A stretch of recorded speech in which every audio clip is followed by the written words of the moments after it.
ما أنت بيها حتى هنا سكت دينويا يا بلا بيان كوك حينا بتاعت حتى ونقول راح حسنا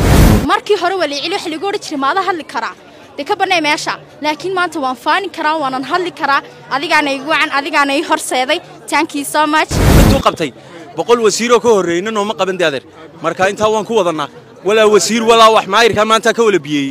saarkaysa maanta magaaladii Boorama wadooyinkeeda xataa dadaan arki jirin macaa waarkaya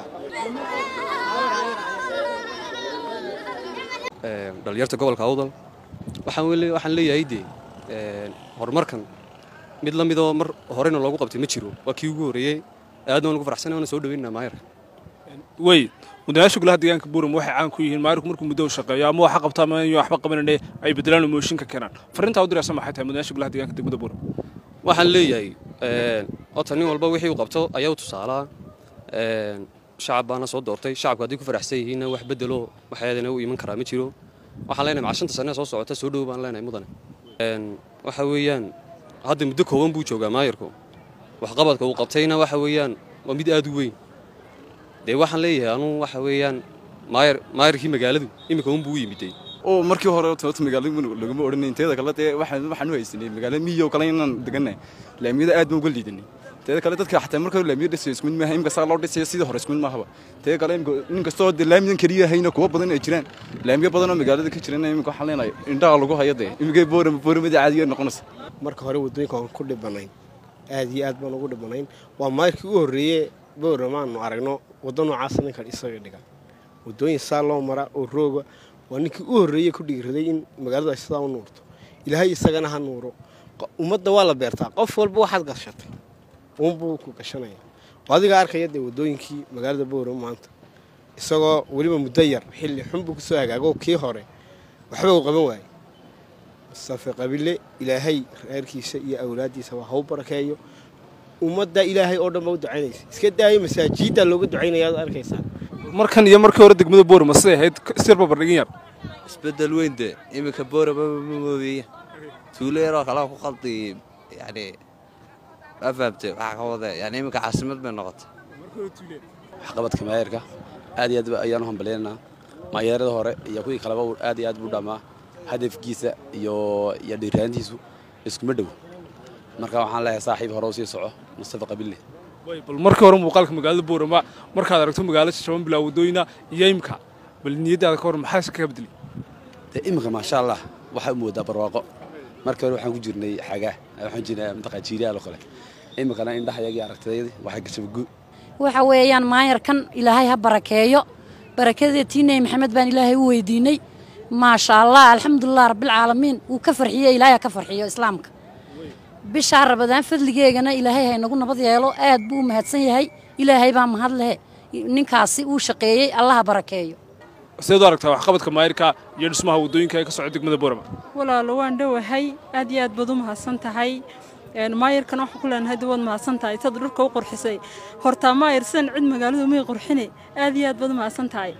abaalkaasna waan ku ognahay بسم الله الرحمن الرحيم markuu ilaahay waa mahadle magacaygu waa Mukhtaar Sheekh Maxamed Difaac ka midna dhalinyarta Boorama adiga arkay magaalada ka muuqata adiga arkay dacaawo wanaga magaalo qurux badan joognay kulli waan u ducaynaa maayirka shaqo fiican buu hayaa waxaan leenahay ilaahay kula garab galo hawsha fiican quruxda badan magaalada ka qabatay waxa tahay nin magaalada la xijecel kale inay magaaladu u baahnayd Boorama maanta waxaan leeyahay maayirkayga bixisho bogaadin bay mudan yihiin waxayna ma taqaanaa ay qabteen horumar bay ku talaabsadeen la taaban karo wadooyinkii way hagaajiyeen bulshada Booramana waxaan kula talinaynaa Boorama maayirkeedii way heshay waa inaynu garab istaagno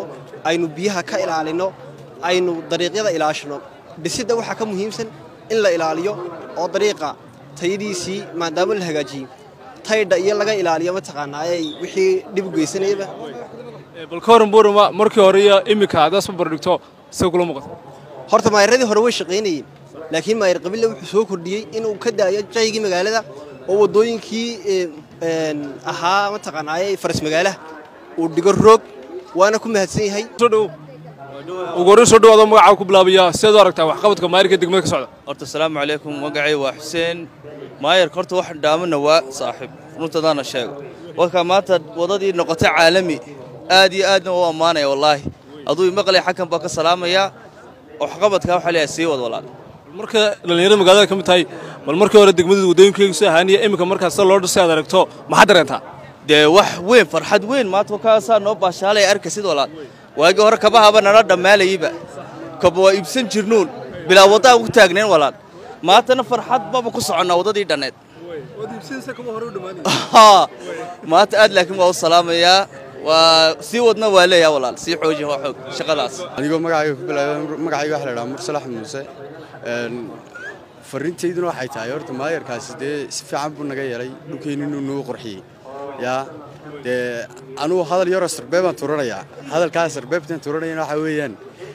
raggaa somalilaanta dee dawladdaa ku jira mid baan nii sheegayaa dee dawladdaa dan baan wala leenahoo dee waxbaan isku biirsannay dee waxa aan isku biirsannay sideedaa looga soo baxa annaguna sideedaan uga soo baxaynaa weynahayna dee wixii dee ka imaan doona annagu garamayno annagu bamtime baan nahay 20kii sane ugu dambeeyey maayar ka fiican ma soo marin waa nin mutacalina diintana ku fiican aqoon-yahana markaa laba isku darsaday inuu aamin noqdo iyo inuu ummadda u adeego aaminimada wax ku tusaa markaa adeega waayo hawshaa la wado dee awalba waa la hayey si uu ka dhabeeyey wuxuu sameeyey inuu wixii ummadda u geliyo markaa waxaan ku dhawaynaynaa markaa in uu sii lama laabo dee intaa waxaa dhan inuu dhammaysto bal adigu shakhsiyan marka hore dawladda maxaad ka aaminsaneed iminka maxaad ka aaminsan dawladda hoose horta waa dawladda hoose waa sideedii se dadku baa isbedela wax qabadku wuxuu soo dadka dawladdu guriyo way ku yaalaan guriyuhu wax ma qabtaan qofka joogay maamulka wax qabta marka maamulku hadduu fiicnaado saas ay noqonaysaa marka waxaan leeyahay dadka la soo dooranayo hal la eego qof fiican oo wanaagsan la soo doorto marka dawladda hoose waa tii uun se lacagtani jeebka maayarada ku noqonaysa isagu si iska daayo umadiisu ku soo celiyay waxaan rajeynayaa intaa xilka uga hadhay haddii uu sii wado waxaan rajeynayaa noqonayso walaalaami wallaahi maasha allah aad buu nooga hagaajiyey waddada yaa ina qabilay war waan u ducayniniyoon haddaan bajaajla degmada nahay mataqaanaa boorama aad baan ugu ducaynay ninkaas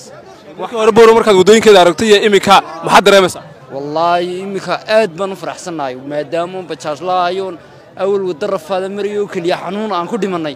maanta biyaha xataa inaan iska diinno weeyaan yaa bilaa biyaan ku kaxaynaa bajaaj xataa waan ku raaxaysanaynaa maayar goofawaadh baan ku leeyahay xaggaa kaga saay haddii gulihiisa deegaanku ay mooshin ka keenaan oo idhahdaan xilkaan ka qaadaynaa farriintaada maxay tahay lagama qaadayo ilaa iyo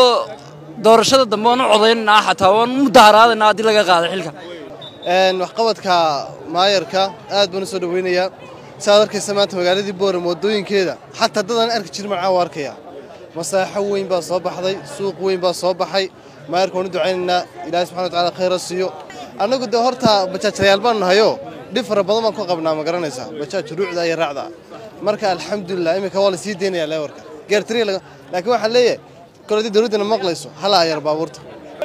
waxqabadka maayarka waxaan u arkaa muddooyin fara badan howlo naga soo daahay baan u arkaa waanan ku faraxsanahay waanan bogaadinayaa waxaan ku leeyahay maayar soo dhawow xataa haddii maanta la dhaho maayarkaa waa la bedelaya waxaan ka baqaynaa inaan magaalada rabashno marka waxaan ku leenahay haa mudaharaada dhacaan waxaan ku leenahay maayar welcome soo dhawow markaan arkay waddooyinkii la wada dhisayo waan farxay waay maanta dee waan faani karaa waan hadli karaa markii hore waa liicili wax lagu odhan jiray maada hadli karaa dee ka bannay meesha laakiin maanta waan faani karaa waanan hadli karaa adigaana igu wacan adigaana ii horseeday thank you so much waxaa la yidhahdaa indhaha macallina annagu odhan mayno isku qolaan nahay waxna odhan mayne balse indhaha macallino waan aragnaa maanta bilicda magaalada ka soo baxday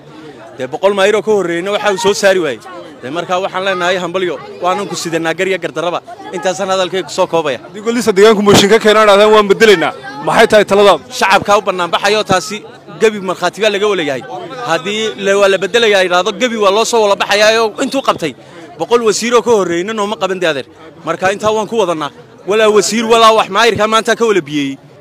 dadweynaha gobolka awdal waxaan leeyahay maayirkan maanta maayir inoo dhaama ma hayno waan la shaqaynaynaa halala shaqeeyo markaa dadweyne maayirka waan soo dhaweynaynaa 100% maasi waxaan leeyahay niyow ninkaasi mushinin laga keenay iska daayay waxaan leeyahay cod aqlabiyad leh 5 sano dambe haddii la yidhaahdo aan ku soo saarno mar labaadka ninkaan nin noo dhaamana heli mayno mustafa qabile aad iyo aad baan ugu hambalyeynaya caaw boorama ciid bay u tahay wadada loo sameeyay waxaan insha Allah ta'ala inuu inta ka badan ku sii socdo boorama dhan roog la sii gaarsiiyo wax kaloon talo ku siinaya hadduu imaqli doono insha Allah wadada laamida ballaaran ee Ilaahayna siiyay in laga ilaaliyo kaaryoonka iyo dhagaxaanta la soo dhigay laga ilaaliyo meesha isgoysyada uu biyuhu ka talaabayana in diriij loo sameeyo wadadaas saas ahaanaysa insha Allah waanad ku mahadsantahay Wallahi Mustafa Qabila jazaakallahu khayr ballahay aad baad u dadaalaysaa Ilaahayna kugu garab qabtaan leenahay magacaygu waa Radwo Maxamed Cige